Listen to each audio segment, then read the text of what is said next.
ಧರ್ಮಸ್ಥಳ ಪ್ರಕರಣದ ಹಿನ್ನೆಲೆಯನ್ನು ನಾವು ನೋಡುವಾಗ ಅದು ನಡೀತಿತ್ತು. ನೀವು ಪ್ರಕಾಶ್ ರೈ ಸೋಷಿಯಲ್ ಮೀಡಿಯಾದಲ್ಲಿ ಧರ್ಮಸ್ಥಳದ ಬಗ್ಗೆ ಯಾವಾಗ ಮಾತಾಡಿದ್ದಾರೆ? ಯಾವತ್ತೂ ನಾನು ಧರ್ಮಸ್ಥಳಕ್ಕೆ ಹೋದವನಲ್ಲ.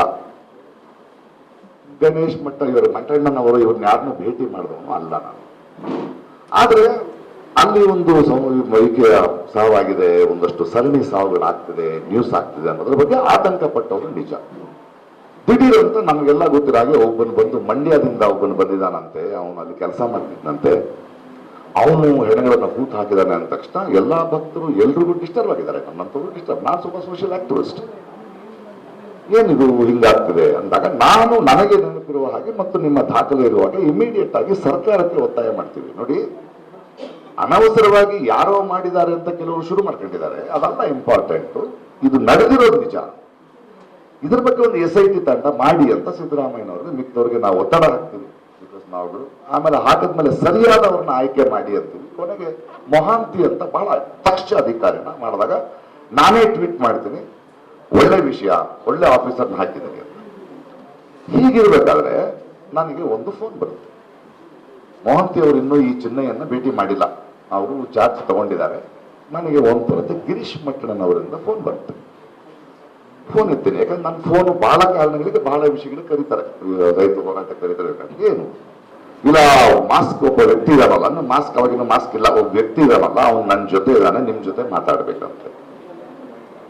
ಹೇಗಿರ್ಬೋದು? ನನಗೆ ನಡೀತಾ ಇದೆ. ನೇರವಾಗಿ ನನಗೆ ಒಂದು ಎವಿಡೆನ್ಸ್ ಬರ್ತಾ ಇದೆ, ಕೊಡಿ ಫೋನ್, ತಮಿಳ್ನಲ್ಲಿ ಮಾತಾಡೋಣ. ಆದ್ರೆ ಇವ್ರನ್ನ ಮಂಡ್ಯದವರು ಅಂತ ಇದ್ರಲ್ಲ, ಬಿಂಬಿಸಿದ್ರು, ತಮಿಳ್ನಲ್ಲಿ ಕೇಳಿಸ್ಕೊಂಡೆ. ಏನಪ್ಪ ನಾನು ಉಂಗಳೇ ಪಾಕನು, ನನ್ನ ಯಾಕಪ್ಪ ನೋಡ್ಬೇಕು, ಏನ್ ಗೊತ್ತು ನನಗೆ ಇಷ್ಟು. ಹಾಗೆ SIT ಫಾರ್ಮ್ ಮಾಡಿದ್ದಾರೆ, ಹೋಗು ಸರ್, ಧೈರ್ಯ ಇಲ್ಲ ನನಗೆ. ನೋಡಪ್ಪ, ನನ್ನನ್ನು ಮೀಟ್ ಮಾಡೋದಲ್ಲ ಬೇಡ, ನಿನ್ಗೇನಾದ್ರು ಹೇಳ್ಬೇಕಾದ್ರೆ ನೀನು ರೆಕಾರ್ಡ್ ಮಾಡಿ ವಾಯ್ಸ್ ಕಳಿಸು, ನಾನು ಇಸ್ಕೆ. ಇಮಿಡಿಯೇಟ್ ಆಗಿ ರೆಕಾರ್ಡೆಡ್ ವಾಯ್ಸ್ನಲ್ಲಿ ಏನೇನೋ ಬಡಬಡಿಸ್ದ. ನಾನು ನನ್ನ ಲಾಯರ್ಗೆ ಫೋನ್ ಮಾಡಿದೆ. ನೋಡಿ, ಇಡೀ ದೇಶದಲ್ಲಿ ಮಾಧ್ಯಮಕ್ಕೆ ಯಾರಿಗೂ ಏನೂ ಗೊತ್ತಿಲ್ಲ, ನನಗೆ ನೇರವಾಗಿ ಫೋನ್ ಬಂದಿದೆ, ನಾವೇನ್ ಮಾಡ್ಬೇಕೀಗ? ಇಮಿಡಿಯೇಟ್ ಆಗಿ ನಾನು ಆ ದಿನವೇ ಇವ್ರಿಗೆ ಫೋನ್ ಮಾಡಿದೆ, ನಮ್ಮ ಮೊಹಂತಿ ಅವ್ರಿಗೆ. ಮೊಹಂತಿ ಸರ್, ಇದು ಫಾರ್ವರ್ಡ್ ಈ ತರ ಇದೆ, ನಾನು ನಿಮ್ಮನ್ನು ಭೇಟಿ ಮಾಡಕ್ಕೆ ಬರ್ತಾ ಇದ್ದೀನಿ ಅಂತ ನೇರವಾಗಿ ಅಪಾಯಿಂಟ್ ತಗೊಂಡು ಬಂದು, ನೀವು ಮಂಡ್ಯದವರ ತಮಿಳ್ ಮಾತಾಡ್ತಾರೆ, ಅದು ಯಾವ ಭಾಷೆ ಪ್ರಕಾಶ್? ನೀವು ಹಲವು ಭಾಷೆ ಮಾತಾಡ್ತಿರಲ್ಲ, ಅದ್ರ ಜೊತೆ ತೆಲುಗು ಮಿಕ್ಸ್ ಆಗಿದೆ ಸರ್, ಇದು ವಿಷಯ, ನಾನು ಅದನ್ನು ತೆರೆಸಿ ಮಾತಾಡ್ತೀನಿ, thank you for the information, it is helping me to investigate. ನಾನು ಕೂತ್ಕೊಳ್ತೀನಿ. ಒಂದು ಸ್ವಲ್ಪ ದಿನ ಆದ್ಮೇಲೆ ಕೇಳ್ತೀನಿ, ಏನಾಯ್ತು ಸರ್? ಪ್ರಕಾಶ್, ಇನ್ಮೇಲೆ ಆ ಫೋನ್ಗಳು ತಗೋಬೇಡಿ, ನೀವು ಕಳಿಸಿದ್ರಿ, ಅವನನ್ನು ಕರೆಸಿ ಮಾತಾಡಿದೆ, ಅವನೀಗ ರಿವರ್ಸ್ ಆಗ್ತಿದ್ದಾನೆ. Okay sir, thank you.